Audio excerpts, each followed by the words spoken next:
The Johnson Wax Program with Fibber, McGee, and Molly.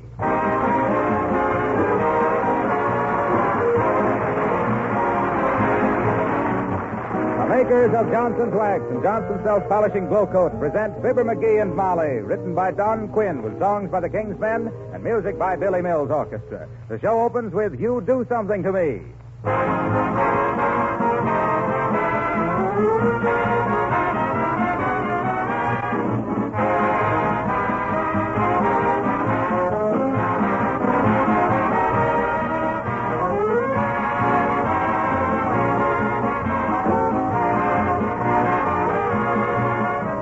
Do you know what an entomologist is? That's the fellow who knows all about bugs.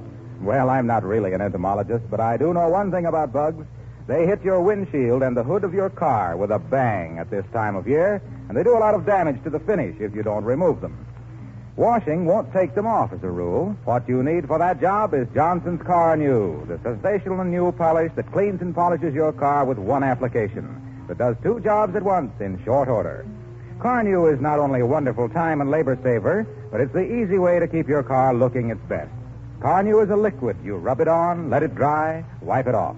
Car New brings back your car's original showroom shine. If you want to give added protection to the finish and save money on car washings, you can apply a coat of wax. Use either the special Johnson's Auto Wax or the regular household wax.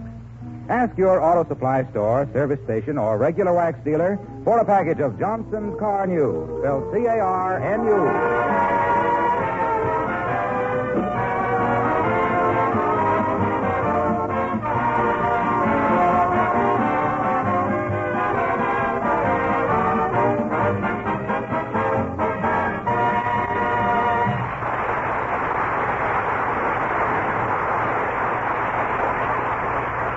Uncle Dennis is still missing. And here at 79 Wistful Vista, sorting out police reports, sifting clues and rumors about their rambling relative, we find Fibber, McGee, and Molly.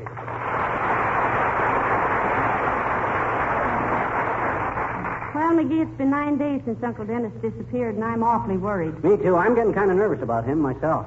Oh, I knew you were really fond of him, dearie. I ain't half as fond of him as I am of my wristwatch. He's wearing it. Now, listen, don't talk like that. You know how dear Uncle Dennis is to me. He's dear to me, too. About $14 a week, as close as I can figure. Besides all... Oh, answer it quick, McGee. Maybe that's some news about him. Okay. Fibber McGee speaking. Who? Police Department. What? Repeat that description again, please. What? Blue-gray eyes. That's him? Yeah. Bushy hair. Yes, bushy hair. Nice white teeth. Oh, he's always been proud of his teeth. Left ear missing. Oh, no. Heavenly day. Take it easy, Molly. What was that last item, Sarge? A 23-inch tail. What? No, I don't know whose cat that could be, Sarge. But thanks for calling. Hey, Molly, hand me them last reports from the Detective Bureau. Here. What's in those reports, if anything? Well, here's one that's interesting. Says officers Chester Goff and Norris Lauk investigated loud groans coming from parked car a week ago tonight.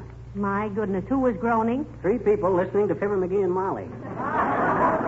And listen to this one. Plainclothes man Orson Smaltz of the 23rd Precinct reports that as he... Come in.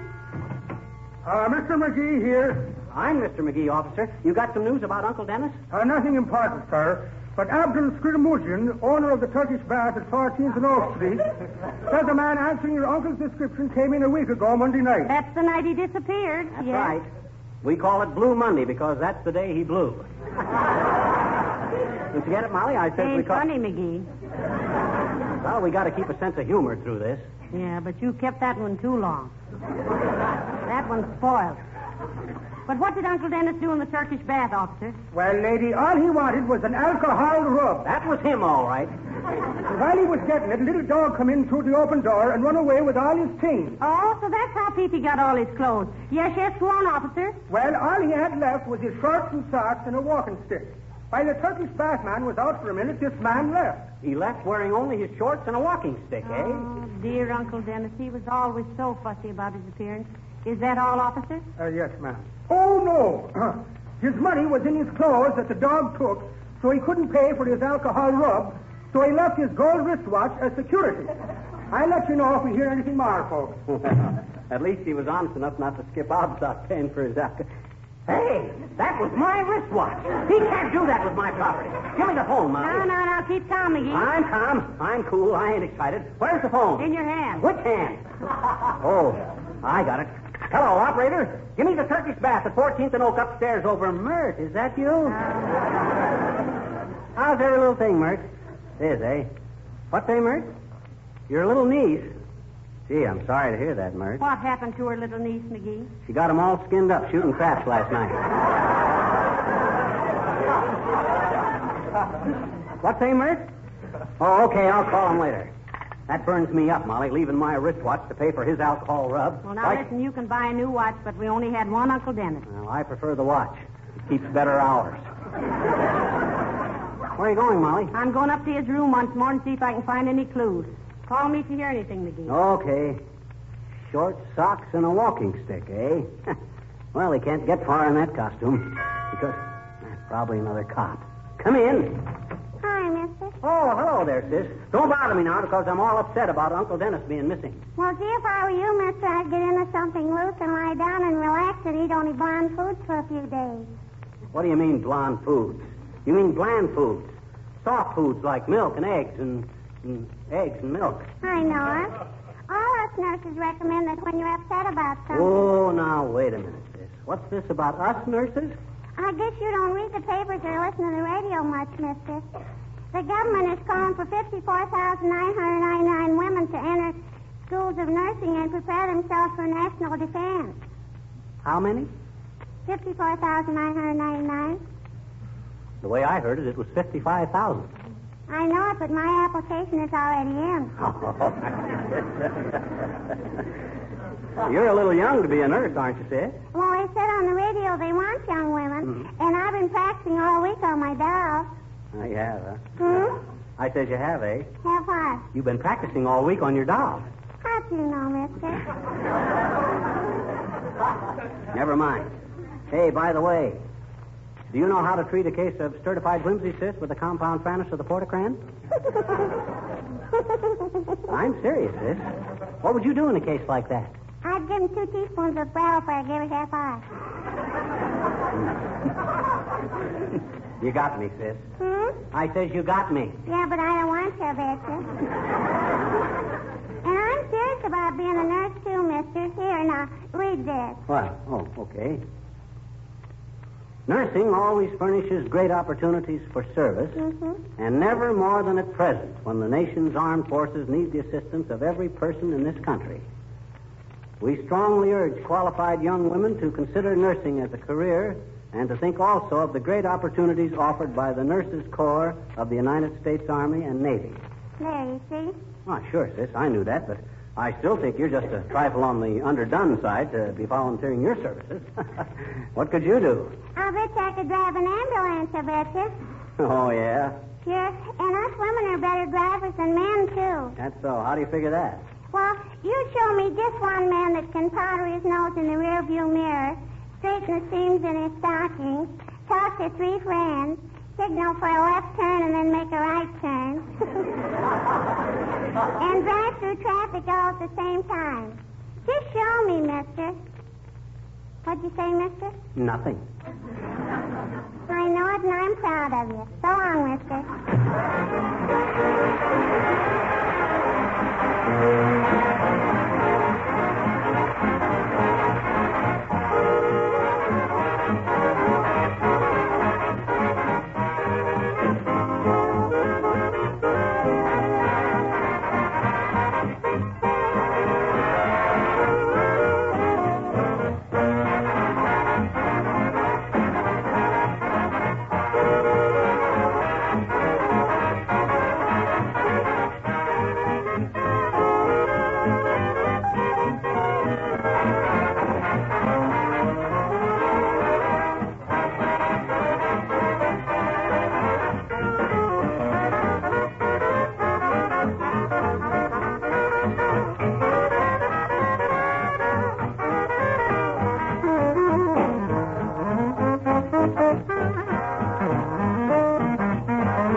did you find any clues in Uncle Dennis's room, Molly? Only one thing, McGee. He's apparently on a diet. But Yeah? I don't know why he doesn't take from our milkman. Milkman? What are you talking about? Well, look, I found a bill for a dozen bottles of Teacher's Highland Cream.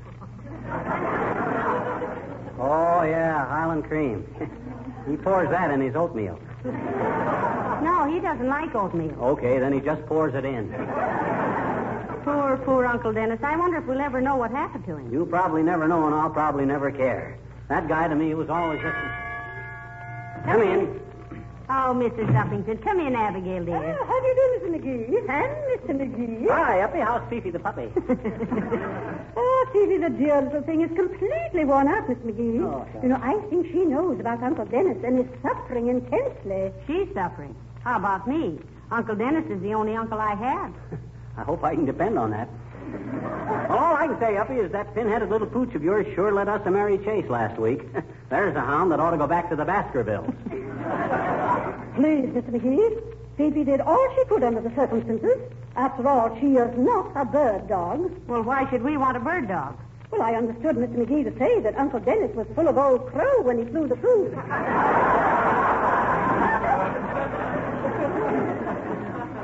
Hey, didn't you have a kind of a yen for the old corkscrew at one time, Uppy? Say, listen, don't you call Uncle Dennis an old corkscrew, McGee. All right. The old tavern trotter, then. How about it, Uppy? Wasn't you and him slightly on the goo-goo in the quite recent? If that is the King's English, Mr. McGee, please extend my sincere sympathy to the Queen. Oh, you know what he means, Abigail. Weren't you and Uncle Dennis flinging a little woo? Well, if you mean to convey that Uncle Dennis and I were very good friends at one time, I might even say romantically attached.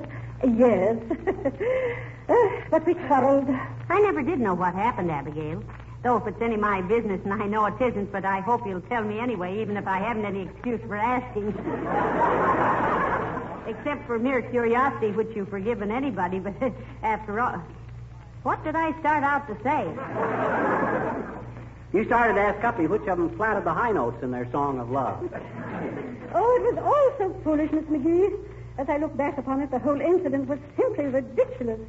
I merely told him I didn't like the way he parted his hair. And he resented a little thing like that? Indeed he did. Wow. Why, he flung his knife and fork down and stalked out of the dining room. Just because you didn't like the way he parted his hair? Yes. We were having a rabbit dinner, and his carving was atrocious. Oh, now let me know if you hear anything. Good night.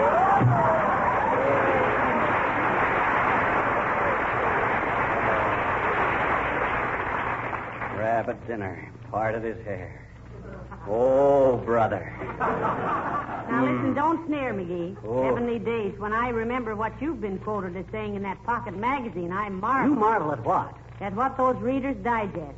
Oh, gee whiz, the guy can't...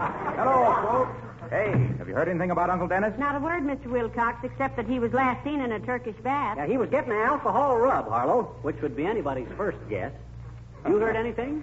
No, but I just thought I'd stop in to tell you how my aunt found my uncle when he turned up missing. Oh, how, Mr. Wilcox? Tell me. Easy there, Molly.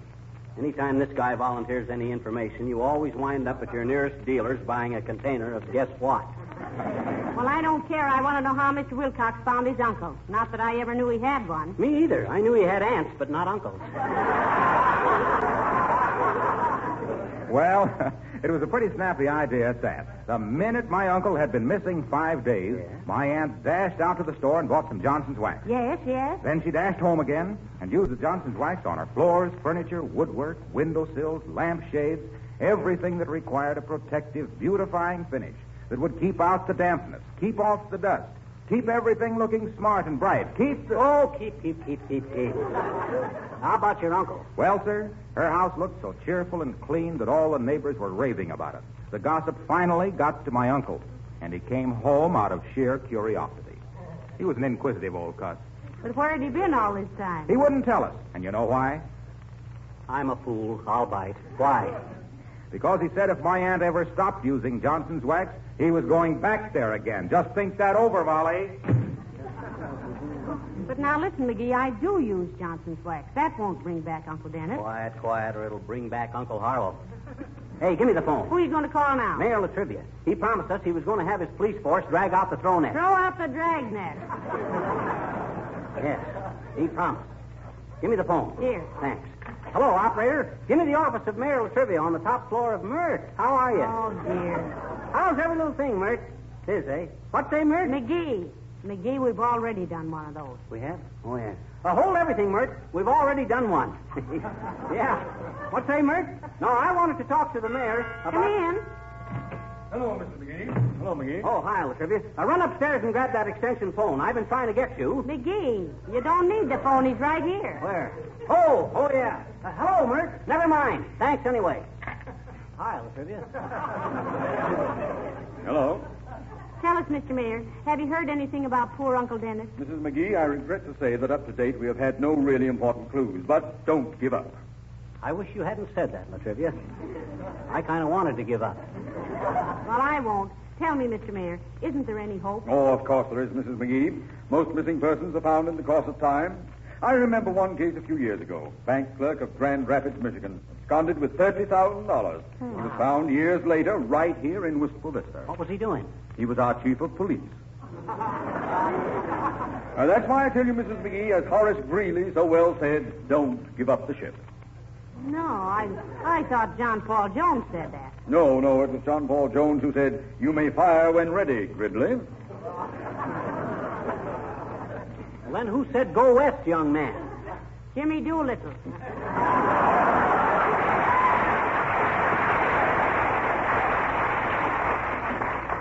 No, that was Patrick Henry, I believe.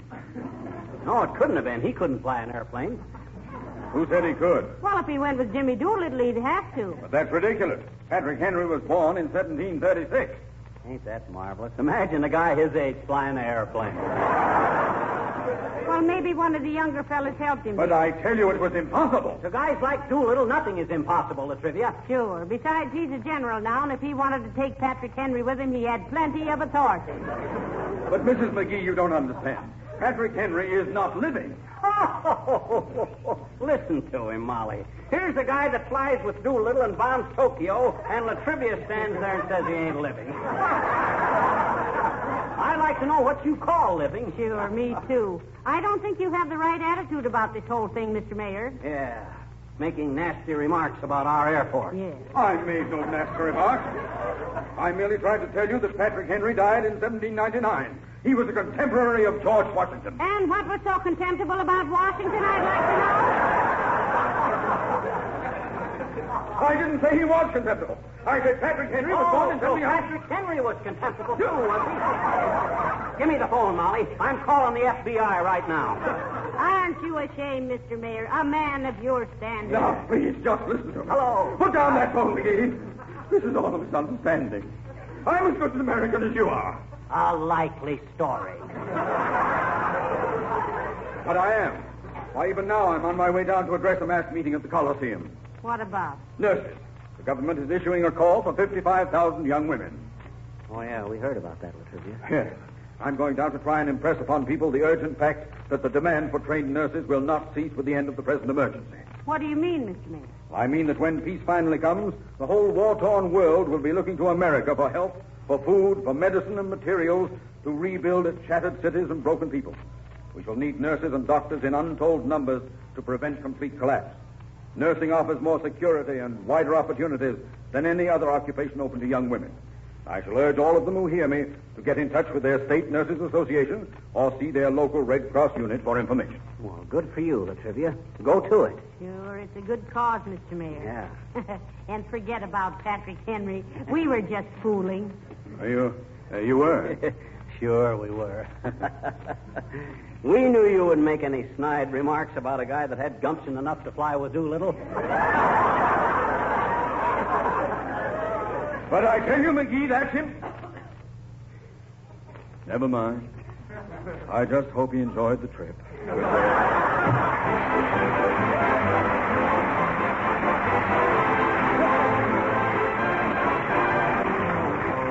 The King's Men sing Chucklehead.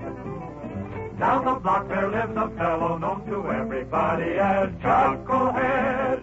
Chucklehead. Other people's business is the business of his busy body.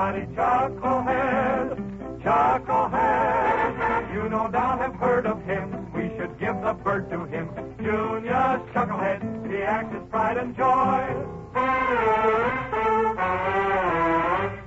He's always got a lot of real inside information.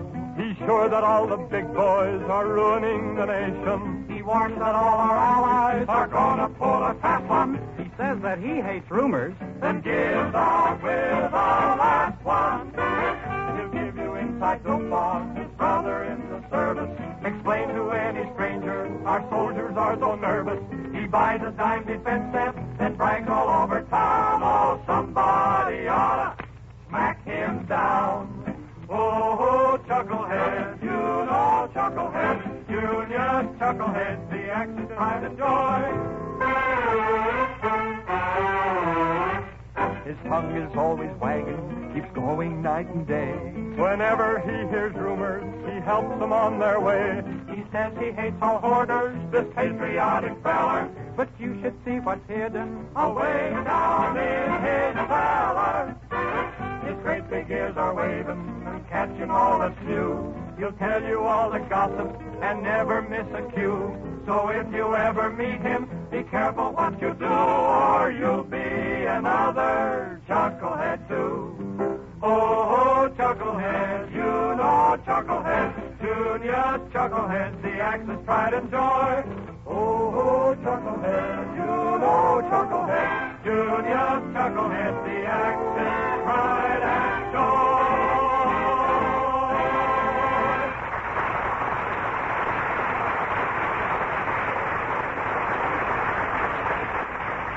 You know, Molly, it's beginning to look kind of hopeless about Uncle Dennis. Now, don't say that, McGee. Heavenly days, a man can't just drop out of sight like that altogether. I don't know. How about Rudolph Hess and the man on the flying trapeze? Who ever heard of them anymore? Well, that's different. They're just temporarily out of the public eye. No, don't get upset about it. The police are still working on it, and when they drag out the throw net... It's throw out the drag net here. Maybe that's some news now. Come in. Hello, folks. Oh, hi, Wimple. Hey, what's the matter with you? What? What do you mean, what's the matter with him, McGee? Why, take a look. There ain't a mark or a bruise on him. What's wrong, Wimp? Your wife out of town or something? Oh, no, Mr. McGee.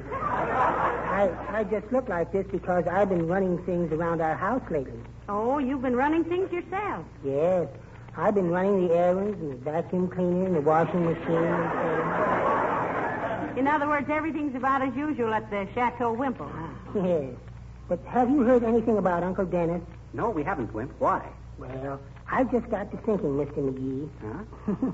Maybe he was kidnapped by some gangsters. And if they bring him back, will you please tell them I'd like to talk to them? I'd like to get some idea of what they charge. Now, don't talk like that, Mr. Wimple. I'm sure Uncle Dennis will show up sooner or later. I hope so, Mrs. McGee. As I was saying to Sweetie Face just this morning when she was working in her victory garden. Oh, has she got a victory garden, Wimp? Yes, she has, Mr. McGee. And how I hate it. Staring at those rows of corn hour after hour, day after day. Well, then why do you do it? I can't help it. She hangs me up on a clothes pole to scare the crows away. Does she farm scientific, Wimp? How do you mean, Mr. McGee? Well, does she believe in things like crop rotation? Oh, my goodness, she certainly does. Yeah? Just last night, she grabbed me by the neck and rotated my crop till I could hardly breathe.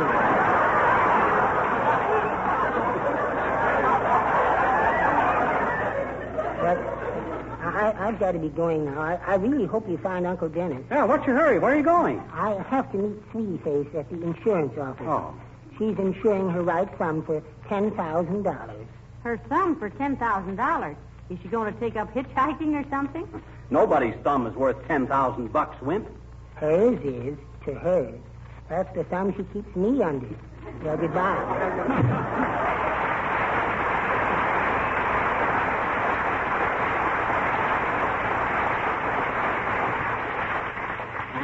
Poor little fella. What a life he leads. Yeah, as a matter of fact, I think he enjoys it. Don't you get it, Molly? I says as a matter of fact.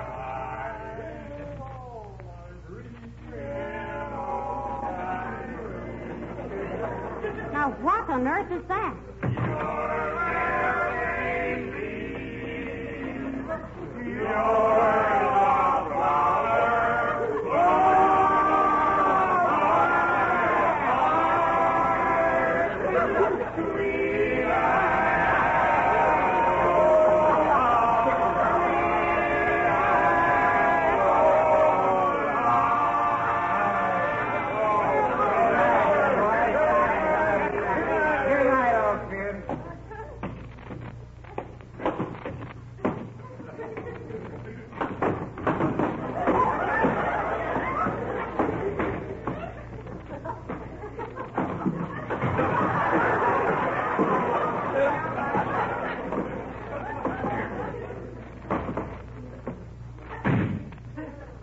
There goes the best baritone we ever had. McGee, it's Uncle Dennis. He's home. Now we gotta find another baritone. Hey, fellas, I'm a baritone. Hooray! Come on. Well, come on, buddy. Come on. Okay, see you later, Molly.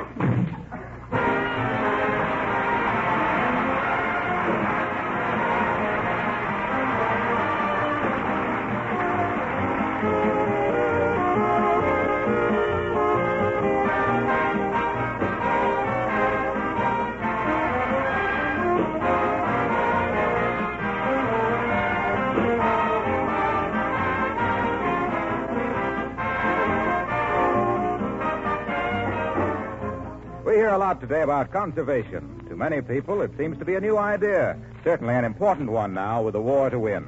But to a great many housekeepers, conservation isn't anything new. They've been practicing conservation every time they've protected their linoleum floors with Johnson's self-polishing Glow Coat. Glow Coat has already increased the life of perhaps 1 million linoleum floors. It actually makes linoleum last 6 to 10 times longer than if it were unprotected. That's real conservation, isn't it? And besides that, there's another big saving, many hours of work, because Glow Coat is so easy to apply, and it polishes itself without rubbing or buffing. And, of course, Glow Coat makes floors beautiful and easy to keep clean. All good reasons for protecting your linoleum floors regularly with Johnson's self-polishing Glow Coat.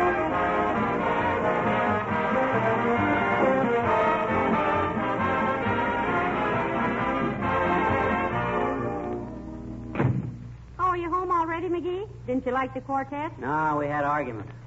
I wanted to sing down by the old mill stream, and they wanted to sing down by Joe's Tavern. Anyway, I was afraid you'd get worried and have the cops throw out the dragnet again. It's drag out the throw net. Or no. Didn't either. Pardon me. Don't mention it. Good night. Good night, all.